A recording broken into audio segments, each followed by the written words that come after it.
Live from the Grenadian capital, this is the GBN Television News. GBN covering you from the Grenadine Island chain to Brooklyn, New York via the World Wide Web on www.gbn.gd. The news headlines comes to you compliments Nexa Credit Union, with you wherever your road leads. This is Network News for Tuesday, January 21st of 2025. I'm Stasia Blake. In the headlines tonight, Prime Minister Deacon Mitchell participates in the Future of Citizenship by Investment event in London. Grenada Transport Commission plans soft launch for full rollout of the school bus pilot program. And political leader of the New National Party, Emmeline Pierre, reveals plans to rebrand the party. In regional news, President Donald Trump revokes law that removed Cuba from state sponsors of terrorism list, while internationally, aid flowing into Gaza on third day of ceasefire, but challenges remain. And coming up in sports, St. Joseph's Convent, St. George, and Anglican High School emerge victorious in the latest Subway Secondary School Basketball Championship games. We'll have all the details for you right after this message.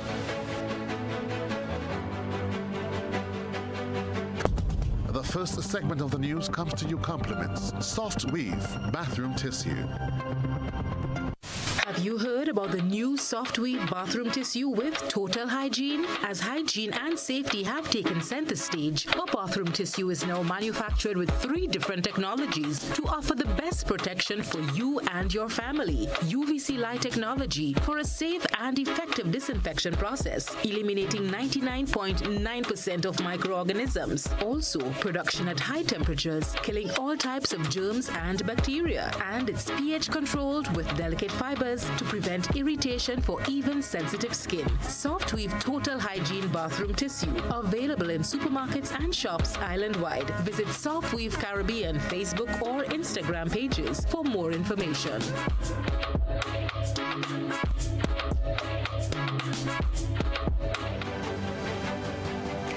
Good evening. This is GBN's News at 7. Grenada is making strides to address the challenge of student transportation.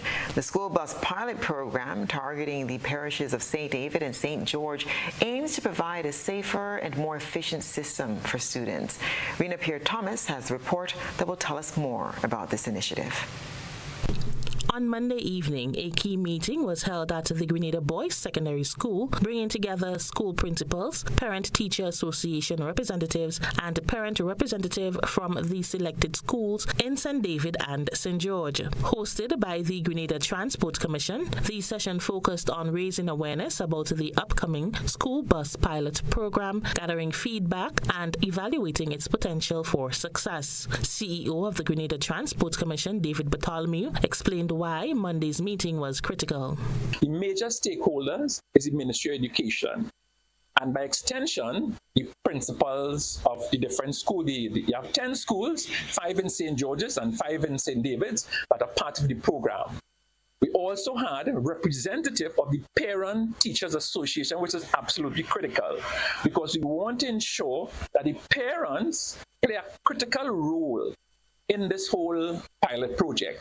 For it to succeed, the parents must play a critical role in the project. And the goal is to ensure, and what we're looking at is the mechanism that we look at over the next few months that will ensure that every single child on the program, on that pilot program, could get to school on time and with the least hassle. There will be a soft launch of the pilot program at the end of the month, paving the way for a full rollout. During this phase, data will be collected to assess the program's effectiveness and guide future improvements. Bartholomew elaborated on the planned operation of the program, adding that the selected buses will carry a special sticker for easy identification. The system geomaps every single student who on that pilot program. The system geomaps the drivers who on that program, and we have what we call an app that will look at the zones, and it's a zone optimization app. What it will do, it will ensure that the route optimization app that will ensure there's a route created that will allow all children to be picked up, and no child will be left behind. When we feed all that data, the geomapping into the thing. So the school will be geomapped, the student will be geomapped, and the drivers will be geomapped. And the optimization app will ensure that there's a connectivity and all the children will be taken care of. What it also does, so there'll be camera on the buses, and for safety and other purposes, there'll be camera on the buses. There'll be a validator on the buses, and the children will have a card, each student will have a card, and they'll have to tap the card to ensure that it is they who are traveling to validate to get onto the bus. They have to tap the card to get onto the bus. These parents, which is another critical aspect of it, the parents will also have an app, and the parents could know when that child board the bus, when that child leave the bus, when that child arrive at home, when that child leave home. The parents will be able to monitor exactly what that child doing as long as the child have that card. The school also has a display system, a real-time display system in each one of the schools that the principal or whoever appointed could look at it and know when the buses are coming, so they could release the train and appropriate timing to get the buses when they come to the school. The idea is to ensure that we get all children on the program home by 5:30. President of the National Bus Association, Derek McKenzie, spoke of his association's role in this initiative. Which everybody knows been in there for a while. We're hoping with additional information or new information to continue to sit down with them to see how we can better serve, better help. They can do it by themselves, we can do it by ourselves, so we have to collaborate, and it's what is in the interest of operators and the public. In that time, in this initiative, it would be the school children. We are willing once it's beneficial to both parties. This initiative is a vital step towards modernizing school transportation in Grenada, ensuring a better experience for students and their families. Rena Thomas, GBN News. Meanwhile, the National Bus Relief Project is piloting right now and is set to launch soon, bringing transformation to the nation's public transportation system. Here's another report from Rena Thomas. In a landmark move set to transform the island's public transport landscape, the National Bus Association and the Grenada Transport Commission on Monday signed a groundbreaking memorandum of understanding. The heart of the project lies in the introduction of a pilot project for operators on the western side of the island, with implementation slated to begin next Monday, January 27th. The aim is simply to optimize public transport services, streamline the flow of buses, and create a seamless commuting experience for passengers. President of the NBA, Derek McKenzie, revealed that it's the first MOU signed with government in 20 years.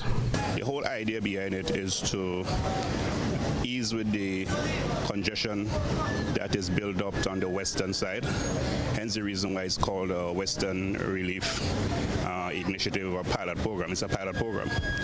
It's for 6 months in the first instance, and we're asking the public to please support it because it's to benefit you, the public, that in the evening period, 6 o'clock, 7 o'clock, and 8 o'clock, you would have what we call seats available.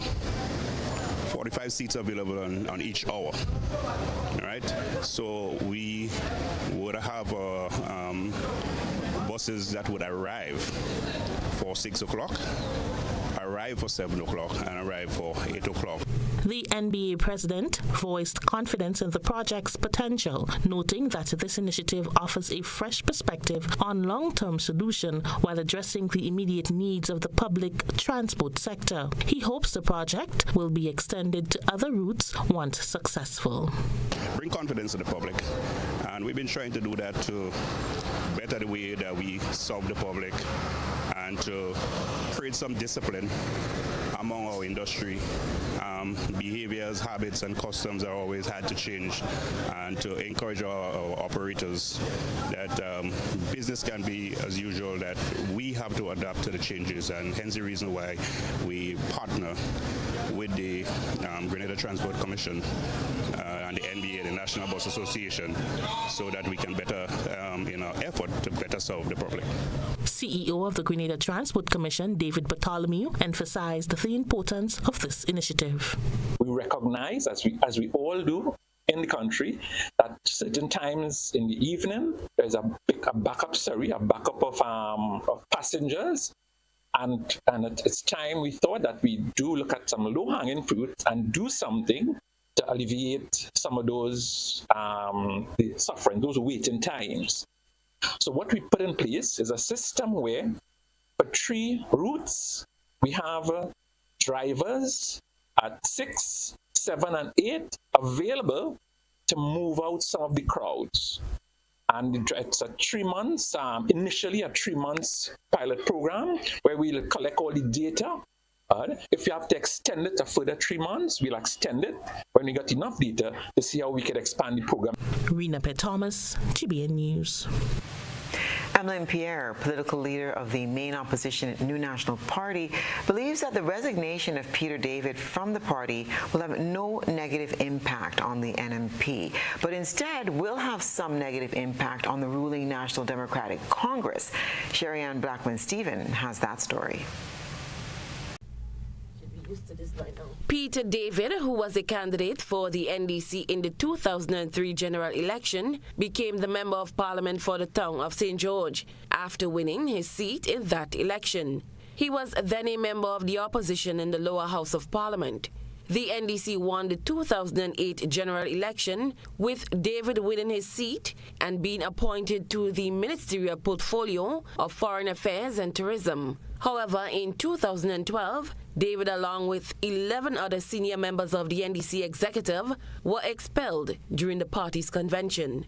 He then joined the NNP in 2014, and several of his supporters followed him and joined the NNP. Peter David then became the NNP's Assistant General Secretary and resigned from the party on Monday.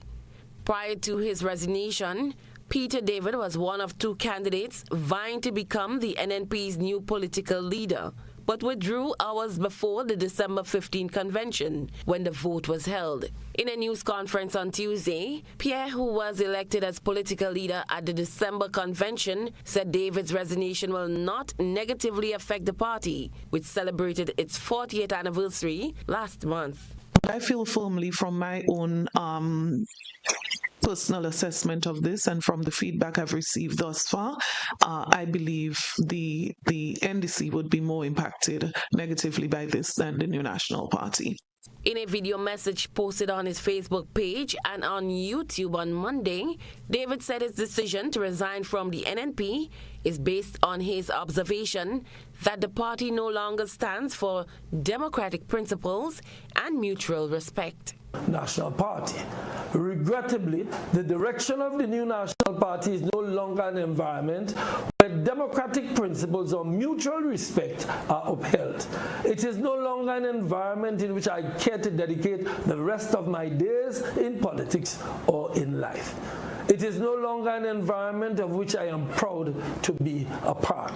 Peter David is the second Member of Parliament who was a candidate for the NNP but resigned from the party since the June 2022 general elections. The first was Delma Thomas, who crossed the floor to the government side and is currently a member of the cabinet. Sherry-Ann Blackman-Stephen, GBN News. Just over a month after being elected the new political leader of the New National Party, Emmeline Pierre, alongside her executive team, has revealed plans for a significant rebranding of the party. While the full details of the changes remain under wraps, Pierre emphasized that the core philosophy and values of the NNP will remain intact. The objective, she noted, is to build upon the strong foundation laid by the party's former leader. Pierre, who was speaking at an NNP press conference this morning, assured the public that the party is committed to strengthening its presence in the political landscape. the rebranding process is going to come from the listening and the engaging of our people.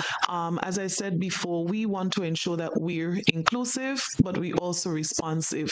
We want to ensure that we continue to be resilient. And so I'm not going to specify the areas as it relates, but I want to probably call it physical as well as other forms of rebranding. Our philosophy and our values and all of that remains steadfast, not going to change.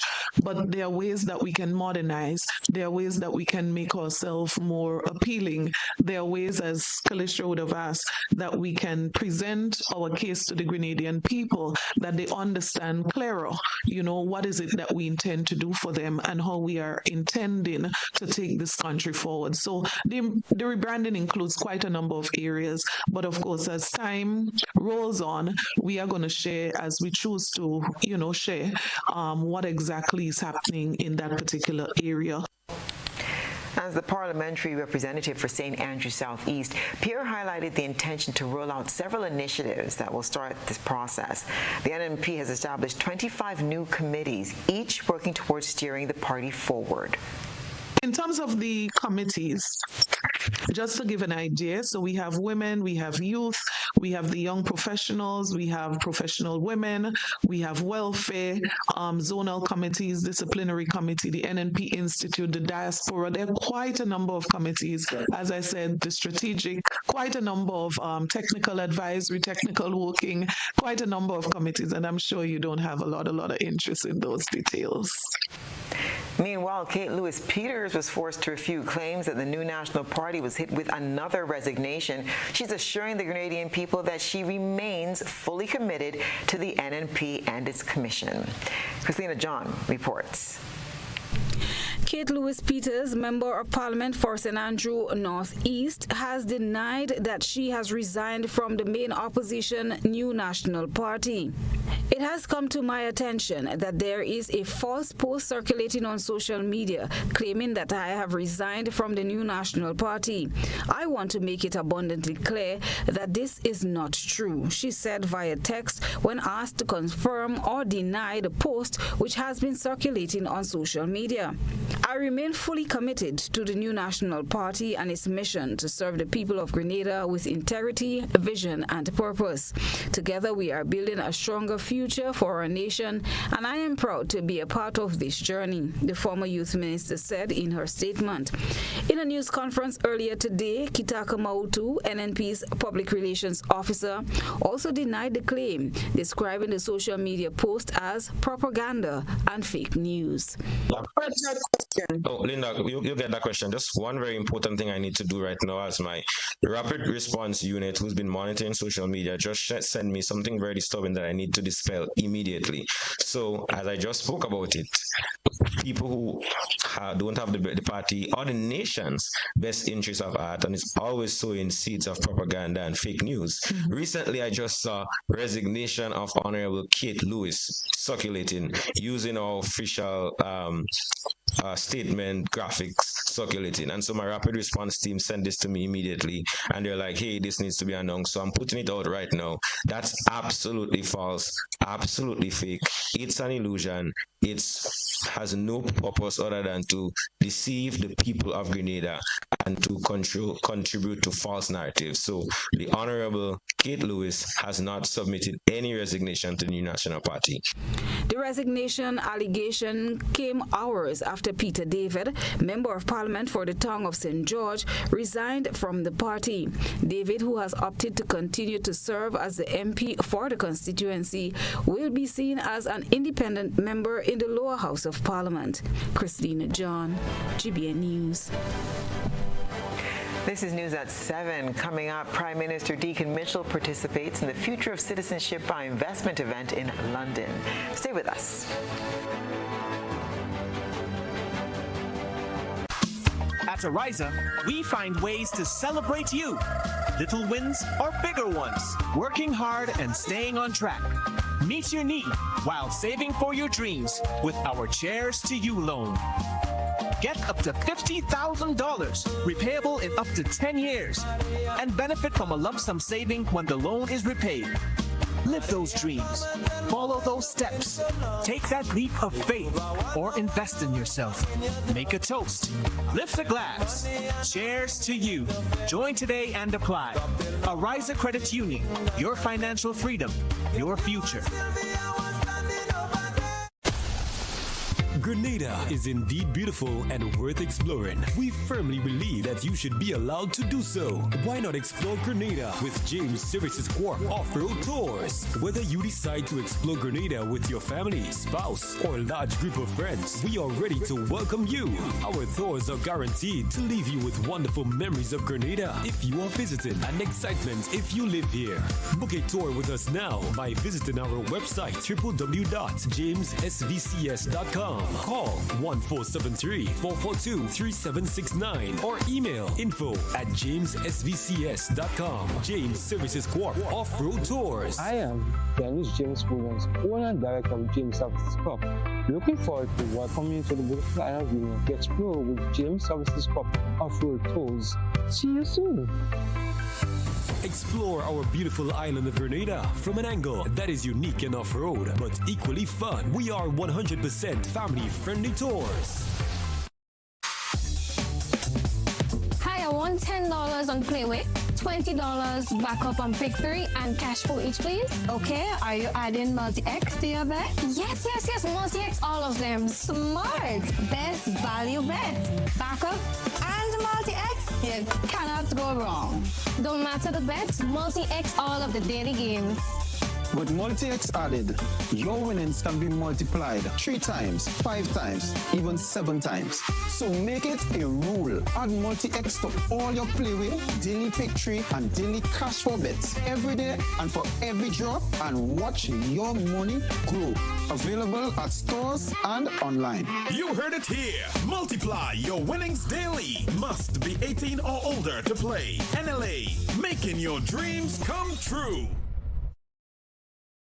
Get so much more with Courts Ready Finance. Whether it's a furniture upgrade or appliance replacement, it's easy when you shop using Courts Ready Finance. Get more flexibility by choosing your payment terms, more affordability with low monthly payments, and more access with fast and easy application. Plus, there's no down payment and you make your first payment in 30 days. Get great deals and gifts with select purchase. Get so much more with Courts Ready Finance. Only at Courts. Bringing value home. Special conditions apply.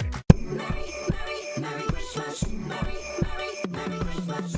Make this Christmas happen for everyone this year. With Republic Bank, the finest loans we have to spread the Christmas cheer. With Republic Bank, we can make your dreams come true. Like magic, it will appear. With Republic Bank, make this Christmas happen with Republic Bank this year. Merry Christmas. Republic Bank, we're the one for you.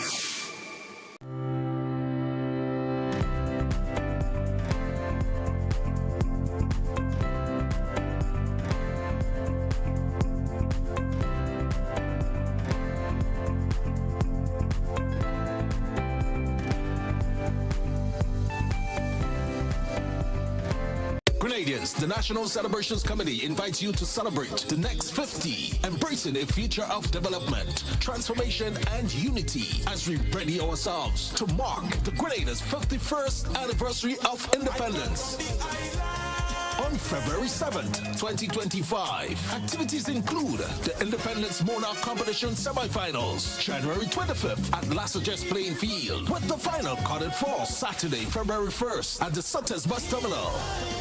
National Church Service, February 2nd, 3 p.m., Crossview RC Church. February 6th, National Colors Day, Interministerial Competition and Independence Cultural Extravaganza from 7 p.m. at the Grenfell Bus Terminal. And on Friday, 7th, it's the grand finale at the Kirani James Athletic Stadium, the Independence Day Rally, Military Parade, and Made in Grenada Expo. Let's all celebrate in true Grenadian unity, the anniversary of our 51st independence. Grenada is such a beautiful country. GBN leads, the others follow. This segment is brought to you by Republic Bank. building or renovating your home or business? Why not use clean, renewable energy? Install solar panels to power your home and office and see your energy costs go down and your savings go up. Using renewable solar-powered energy protects our environment, reduces our carbon footprint, and slows the devastating impact of climate change. Republic Bank can help to finance construction and renovations that make use of renewable energy. Visit any Republic Bank branch and ask about renewable energy financing options today. Republic Bank, we're the one for you. Welcome back. Leaders from Eastern Caribbean states, which operate citizenship by investment programs, gathered at Wilton Park to discuss and clarify concerns about CBI and build capacity across the region. Christina John tells us more about the Prime Minister's latest international stop. Following his official visit to the People's Republic of China, Prime Minister Dickon Mitchell is participating in the Future of Citizenship by Investment event at Wilton Park, London, which began on Monday. This three-day event is also being attended by Chairman Richard Duncan and Mr. Thomas Anthony, CEO of Grenada's Investment by Migration Agency. The Wilton Park Dialogue brings together leaders from Eastern Caribbean states who are running citizenship by investment programs, along with relevant regional and global stakeholders, academic experts, and senior representatives from other governments. The event provides a platform for stakeholders to further build on their understanding and clarify concerns of the CBI programs across the region. Prime Minister Mitchell will also participate in a panel of Caribbean heads of government aimed at sharing perspectives on progress over the next year and the long-term strategic vision for the CBI in their countries. The event is intended to enable more structured dialogue focused on emerging concerns about the role of the citizenship by investment in the Eastern Caribbean countries, enhance the shared understanding of risk generated by CBI to the Eastern Caribbean and to its international partners, and examine the role of the new regional regulator for CBI, coordinated by the Eastern Caribbean Central Bank and paid for by CBI revenues. Christina John, GBN News. Trinidadian national Ashton Terry Williams, 32 years, is set to face a preliminary inquiry on May 19th following his arrest and charges related to the fatal shooting of 28-year-old Shaquille Alexander on September 13th, 2024. Williams, also known as South, was apprehended by police in the Montu Grand Anse community after a 5-day manhunt. He's been charged with non-capital murder, possession of a firearm of unknown make, and possession of one round of ammunition of unknown caliber. The hearing will take place before Chief Magistrate Francine Foster, who scheduled the start of the preliminary inquiry when the matter came up before the St. George's No. 1 Magistrates Court last week. Alexander, a diver and father of one, was fatally shot in the neck during an altercation in his Frequente St. George community on September 13, 2024. His death left many residents mourning the loss of the young father. The murder accused is represented by criminal defense attorney Benjamin Hood. What's the general sentiment of the public relative to the continued prohibition on the legalization of defensive weapons? Last week, Assistant Commissioner of Police and Officer in Charge of Crimes, Vanny Curran, stated that there are no plans to legalize defensive weapons such as pepper spray and mace, which remain strictly prohibited by law. We have not taken it up with the Minister for National Security. I don't think we want to take it up with the Minister for National Security, because while there may be good intentioned persons using those things for defensive purposes, there are those that are going to be using it for offensive purposes. It's illegal at this point, and opening up the floodgates, you open it up for both the good and the bad, those who are law-abiding and those criminal elements. GBN took to the streets of St. George to gather public opinion on whether or not non-lethal defensive weapons should be legalized. While many respondents emphasized the importance of safety and security for women, concerns about the potential misuse of such weapons were also raised. I figure they should consider legaling it, because that is where we women get to use it to protect ourselves. So I find yes, it should. It's based on how the person uses it. So whoever person legalizing it probably have to tell them the best way to use it. It should have a process to go through to do it here, because they can't just let it go for any and anybody, because they're going to use it however they feel as using it, and it's using it in the right way. No, not really, I don't think so, Well, I believe too much thing will go on. It's a harmful thing, right? So I don't think it should. Right? With all the sickness and diseases that are going on here, your organs, and those things in them. So that is what I'm looking at. Yes, I do. I think they should, because you have a lot of men in that fighting like children. Like if somebody come to attack you, you defend yourself. I think there are a lot of things that government have to consider. There are a lot of things that we have on the books that need to change, and as fast as the new phases of the mindset of all the perpetrators out there keep developing their skills, then we should be open to some of the things that we have on the books to get them changed.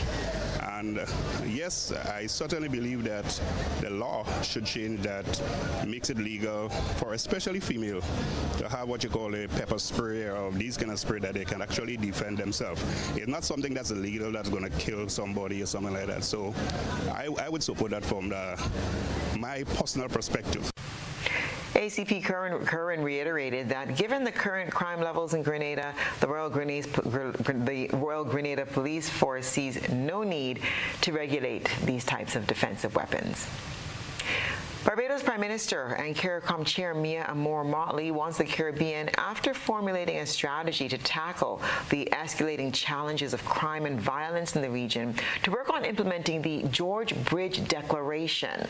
The landmark document was unveiled during the second regional symposium, Violence as a Public Health Issue, the Crime Challenge, hosted by Barbados in Guyana. Ms. Motley, in a sit-down interview, said the declaration is anchored on the working definition of crime and violence as a public health issue. We were able to settle on a range of measures, from those that look at criminal justice reform, legislative reform, those that look at violence as a public health disease and what we must do in the medium to long term to be able to change how our people treat to conflict and how our people see themselves, so as to minimize the opportunities for crime that would otherwise exist. We have taken a decision to engage a former Attorney General of the region to help us lead in this effort, because it was felt that someone must come to work every day, given the extent to which the region wants to see urgent change and indeed modernization of its criminal justice sector, while at the same time strengthening law enforcement. Still to come, new signs erected encouraging people to stop littering and no docking along the Granny James Boulevard. That story when we return.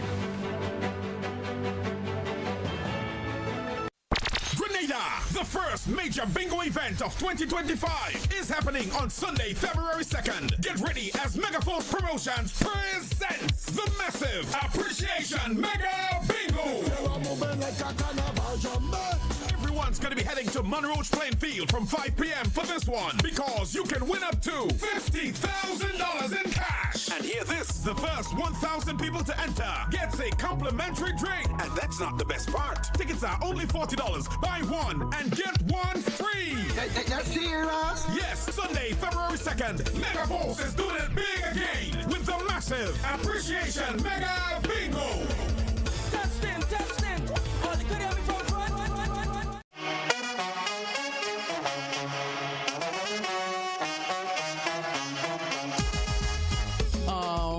It happens to all of us. Low on cash and in need of money right away. Play Instacash Monday to Sunday, and there are no draws. So what you saying? No numbers to choose from? Nope.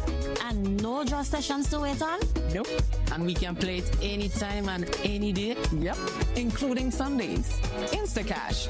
Ask for it by name and choose from a wide variety of games as low as $2 and win instantly. It is fast, it is easy to play, and you win cash right away. Must be 18 years or older to play. NLA, making your dreams come true. Are you looking for a reliable, affordable, and customer-friendly pharmacy? Look no further than Hills and Valley Pharmacy, the nation's leading healthcare products and services provider. We are committed to serving you at convenient locations. Find an extensive and affordable selection of prescription and over-the-counter drugs and medical supplies at Church Street, Hillsborough, Carriacou, Jubilee Street, Grenville, St. Andrew, near the bus terminal, and Halifax and Grenville Street, St. George. Our committed team is always available to offer valuable assistance for managing your health and wellness. Discover the additional benefits of our wholesale distribution on Halifax Street and our Medcare Center on Grenville Street, where we provide in-house physiotherapy, massage therapy, doctor consultations, and eye care services. Our commitment is to satisfy all your healthcare needs, including competitive prices, loyalty rewards, and special discounts for seniors. Contact us at 435-6904 and WhatsApp 535-4734. Choose Hills and Valley Pharmacy. Remember, your health is our business. Served Grenada for decades. We are the #1 and largest electrical supplier. Hi, welcome to Sunny Electrical. How may I help? We offer electrical wire accessories, tools, and appliances for all residential, commercial, and industrial applications, which is what we are known for. And we expanded our products with new innovative ways to modernize your home. New homeowners will be captivated in our lighting showrooms. Some more pendant lights here. These are very multifunctional because they can work for kitchens, living rooms, bedrooms. We have a wide selection of lighting, ranging from indoor to outdoor and solar. We are also available for site visit services to assist you with selecting the perfect light for your forever home. We are located at Dusty Highway in Grand Anne, St. George. Sudden Electrical. Best value, expert advice, quality products. We hope to see you soon.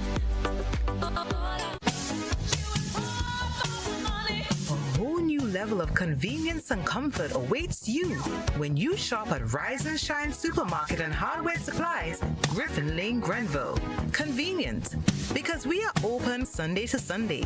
We're even at your service on public holidays. Comfort, because we are easily accessible to the physically challenged. Free Wi-Fi is available while you shop, and bags come at no charge. Everyday low prices and excellent customer care. Adequate parking available. We supply everything you can possibly think of. Family and home supplies, fresh meat, vegetables, and personal care products. All brands of cooking gas at affordable prices. You can send in your order, have it pulled, or pick up express. This is GBN. We've got the means, the power, and the medium. The Ministry of Mobilization, Implementation and Transformation wants no docking and littering along the Kirani James Boulevard. Christina John takes a look at a new initiative implemented to tackle the issues. Quite visible along the Kirani James Boulevard are signs erected with the caption, "No docking" and "Please don't litter." From our inquiries, GBN understand it was an initiative undertaken by the Ministry of Mobilization, Implementation and Transformation over the weekend. Back in 2023, under the government's Visible Transformation Project, which was implemented through the Ministry of Mobilization, Implementation and Transformation in collaboration with the Grenada Solid Waste Management Authority and other stakeholders, the intent was to enhance the aesthetics of the boulevard. This involved the tagging and removal of derelict and abandoned boats, as well as shacks that were built along the lagoon. However, in recent weeks, a recurrence of initial problems were observed. Our news desk contacted the Ministry of Mobilization, Implementation and Transformation to establish the basis for the signs. Corey Coutain, Junior Project Mobilization Clerk in the Ministry, explained. We have seen a significant increase in the amount of boats that have been replaced or returned to the area. So the signs were erected as a result of the increase of boats being berthed on the lagoon. We strictly prohibit from boats being berthed on the lagoon. In the event that fishermen or fisher folks need to have their boats repaired, we plead that they come to the ministry and ask for permission, and in that case we will accommodate accommodate everyone who needs assistance. Kutin encouraged boat owners to contact the ministry should they need to do boat repairs. Permanent Secretary in the Ministry of Mobilization, Implementation and Transformation, Nicole Clark-Gully, said should boat owners fail to comply, their boats will be tagged. They will be given a 7-day grace period to remove their boats. Failure to adhere to this notice, the boats will be taken away by the Grenada Solid Waste Management Authority, and a cost will incur which owners will have to pay to recover their boats. In the lead-up to Grenada's observance of its 51st anniversary of independence on February 7th, Grenadians are encouraged to clean up and beautify their communities. Kutin said paint is available to enhance beautification projects. Right. So the national cleanup has commenced since last weekend, and it continues all the way up to February 2nd, the Sunday before independence. So it's really a build-up to our 51st anniversary of independence. So we're asking everyone to come out and clean their area as groups, community groups, churches, youth groups, non-profit organizations. Everyone can participate in this initiative. In terms of painting, citizens can reach out to their local constituency office to have paint being delivered to them. In terms of, it could be black and white for the roads and some aesthetics for the red, green and yellow. Christina John, GBN News. Barbados Prime Minister and CARICOM Chair Mia Amor-Motley sees opportunities for the region to transform culture into a force that drives sustainable development and economic growth for the Caribbean. She was at the time delivering the 16th Self-Reliance Trefossa Lecture in Suriname under the theme Culture as a Catalyst for Innovation and Sustainable Development of the Caribbean Community. Ms. Motley said Caribbean culture is far from bland as it encompasses the vibrant colors of carnival, the legacy of cricket, the infectious rhythms of reggae and soca, and the artistry of road tennis. She said culture is the region's heart, history, and hope. Ms. Motley stressed the importance of developing a humanizing culture, which, according to her, is necessary for migrants and migration across the region. We see the transformative force of culture as having 4 key roles, therefore, in the transformation of the Caribbean region. 1, culture as a catalytic driver of economies. We know that naturally. 2, culture as a driver of sustainable development. 3, building the values of our people to strengthen individuals and families, to enhance productivity, to resolve conflicts, and everything that goes in between. And finally, strengthening our democracy and our community resilience as a result of shared heritage and culture and shared facts. We are a region of migrants. And if ever there was a region to lead the world in helping to settle how we deal with this most vexatious of issues, it is the Caribbean region that must lead the world on it. Stay with us. Sports is up next.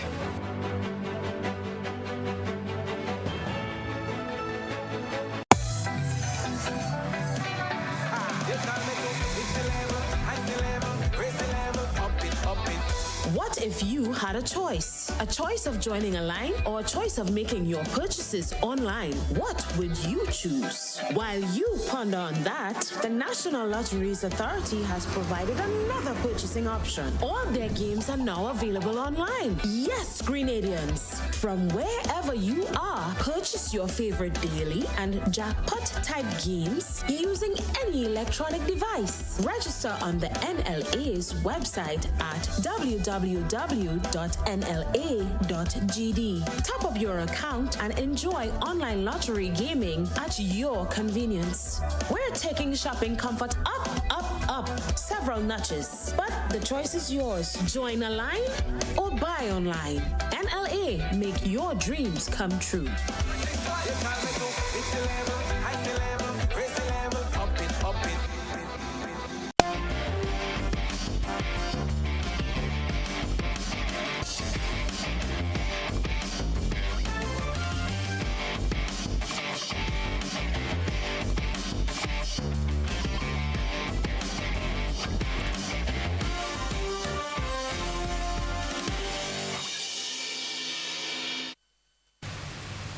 Good evening, sports fans.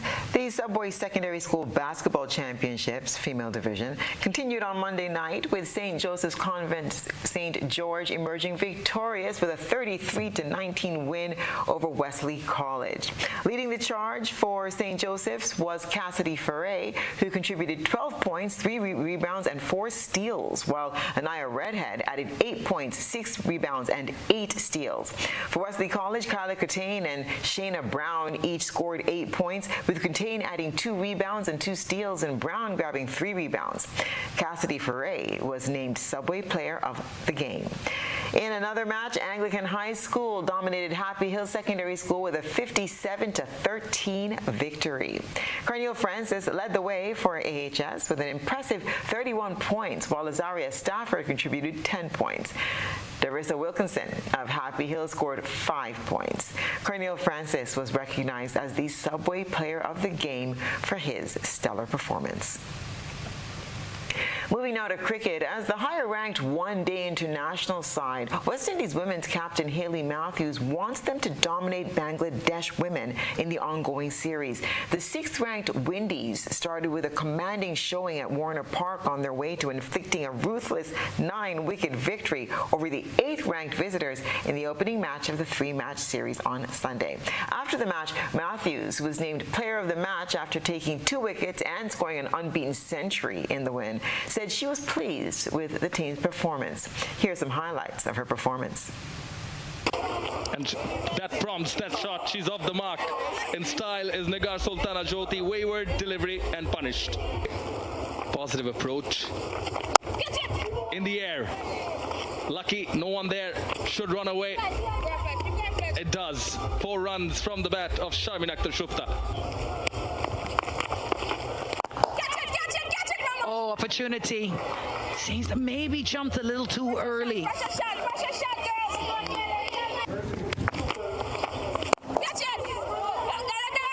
Wasn't able to stop that. That's going to race away for 4. Yet to get a wicket. Oh, she's taken one. I was just about to say she's yet to take a wicket, and there she goes. Beautifully bowled. It's the commentator's blessing, and especially when it's an attacking fast bowler, have been a wicket taker. Affy Fletcher strikes, taking the wicket of the Bangladesh captain. Gone through the gate. Bit of flight on offer, and sharp turn. Was amazed, stuck. The feet were stuck, planted by Nigar Sultana Jyoti.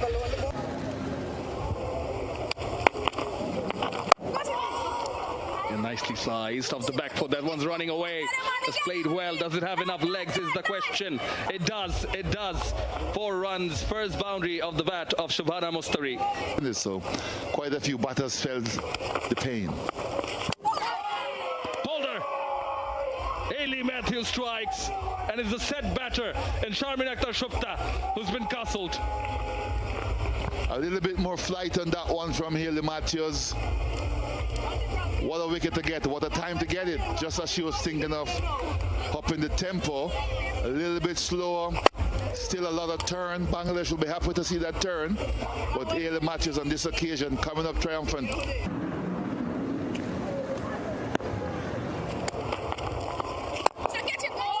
Well played, that was well timed. Very challenging for the fielder. She gets around and misfield as well. And it's another boundary for Bangladesh.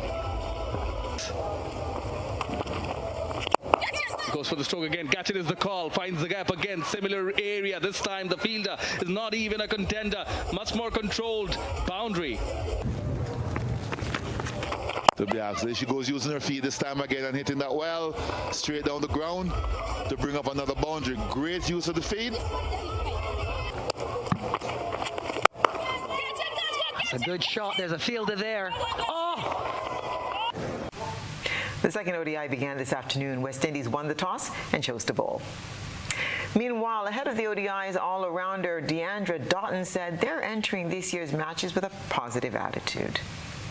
To be honest, we feel really good. We're on a positive side of things.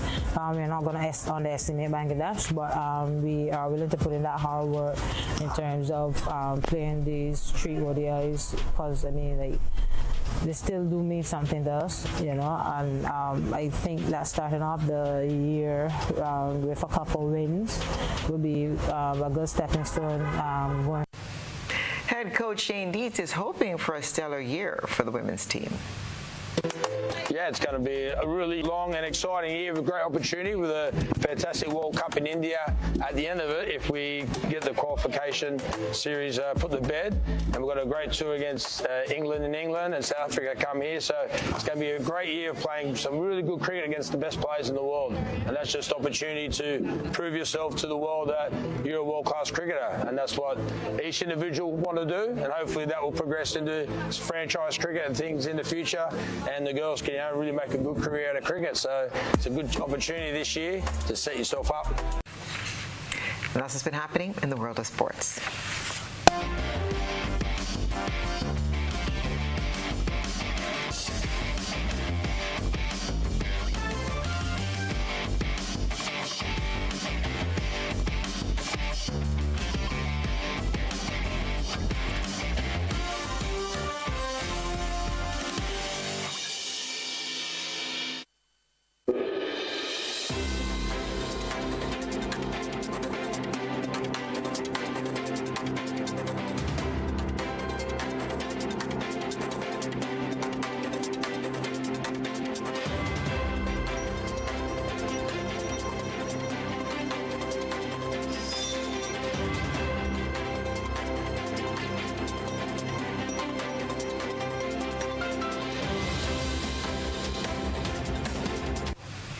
And now for a look at what's been happening around the region and the wider globe today.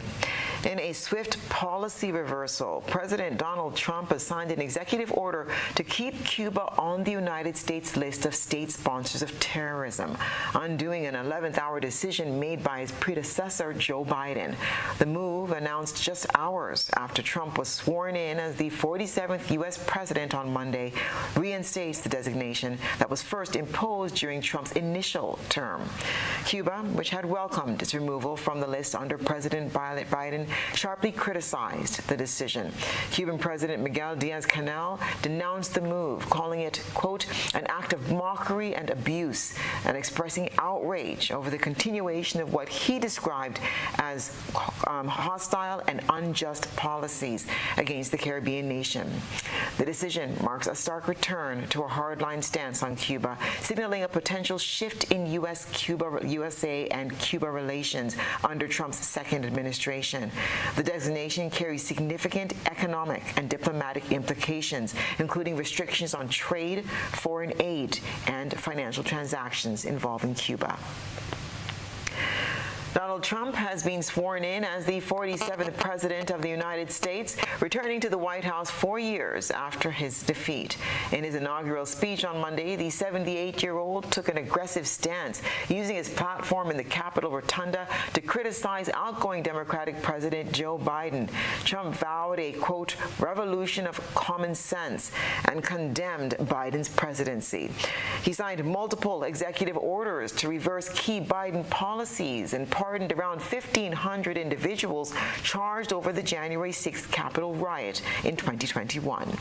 The traditional parade along the mall was moved inside a D.C. sports stadium. The extreme cold forcing all inaugural events indoors, and the new president entered to adoring applause, holding a stack of executive orders. Top of the list, measures to clamp down on immigration and illegal immigrants, pushing aside any thoughts of forging unity with a scathing indictment of the previous administration. So, revoked nearly 80 destructive and radical executive actions of the previous administration, one of the worst administrations in history, maybe not one of them, the worst. Anybody that would allow millions of people to pour through our borders from jails, prisons, mental institutions, insane asylums. The first set of executive orders was signed in the arena in front of the crowd, the loudest applause for one withdrawing the United States from the Paris Climate Accord. Then President Trump returned formally to the White House and immediately went to the Oval Office, a more traditional site of presidential signings. Among the orders signed here, one pardoning the some 1,500 people who had been convicted of crimes related to the events of January 6, 2021. These people have been destroyed. What they've done to these people is outrageous. There's rarely been anything like it in history, in the history of our country. Early in the day, the outgoing president had preemptively pardoned the House members who'd been on the committee that investigated the January 6 attack. Others who'd been threatened in one way or another by the incoming administration and its supporters also received preemptive pardons. Among them, the man who headed the fight against the coronavirus, Anthony Fauci, and the former chairman of the Joint Chiefs of Staff, Mark Milley. While the new president was signing yet another batch of executive orders here at the White House, the Senate convened on Capitol Hill and has unanimously confirmed the first of President Trump's cabinet members.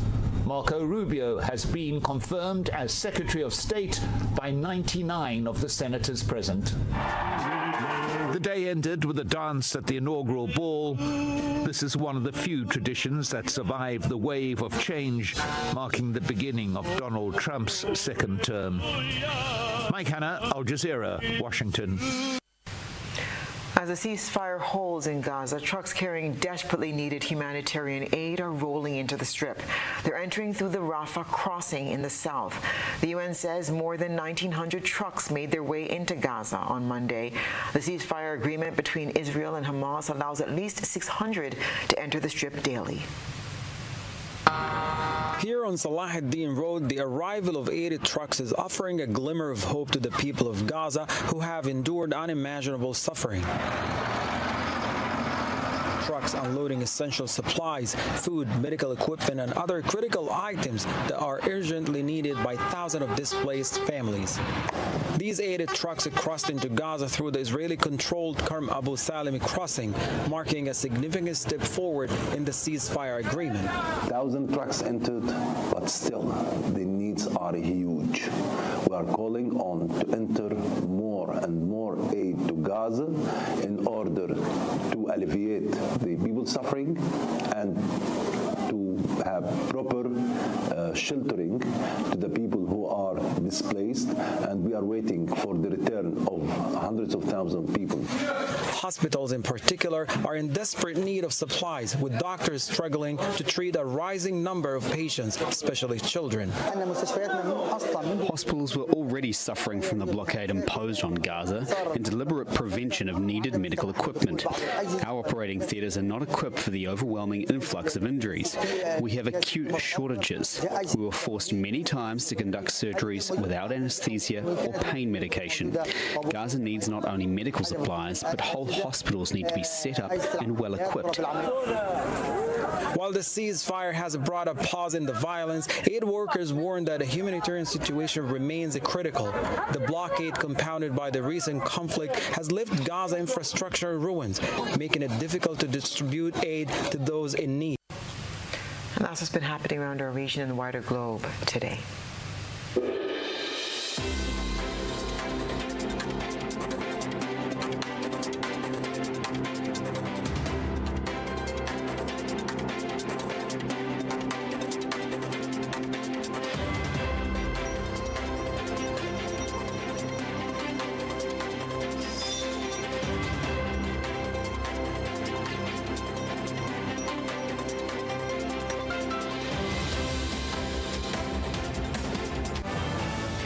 Now for a recap of the night's top headlines. Prime Minister Deacon Mitchell participates in the Future of Citizenship by Investment event in London. Grenada Transport Commission plans soft launch for a full rollout of the school bus pilot program. And political leader of the New National Party, Amelin Pierre, reveals plans to rebrand the party. In regional news, U.S. President Donald Trump revokes law that removed Cuba from state sponsors of terrorism list. While internationally, aid flowing into Gaza on third day of ceasefire, but challenges remain. And in sports, St. Joseph Convent, St. George, and Anglican High School emerged victorious in latest Subway Secondary School basketball championship games. If you missed any part of this newscast, there'll be a rebroadcast at 10 o'clock tonight. Continue to follow us online at www.gbn.gd or on GBN Television Facebook page and YouTube channel for these and other top stories. I'm Stasia Blake, and that's the news. Thank you so much for joining us. We'll see you again tomorrow night.